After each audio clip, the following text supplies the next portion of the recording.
સુરેશ દલાલ યાદ આવે છે લગ્નની વાત આવે ત્યારે કે ચાલો રમીએ મેરેજ મેરેજ.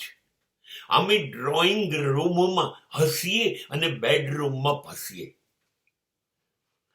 આ કરુણતા છે, કરુણતા છે.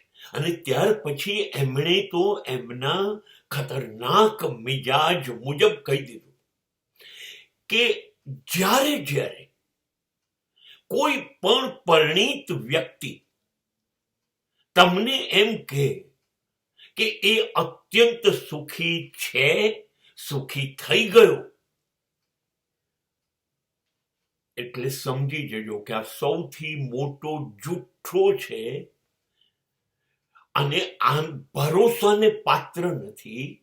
આનો વિશ્વાસ ન કરવો.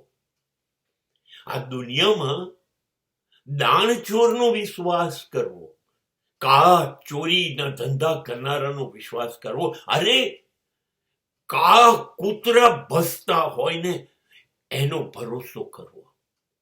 પણ જે માણસ એમ કે લગ્ન કરીને હું સુખી થઈ ગયો, એનો ભરોસો ન કરવો.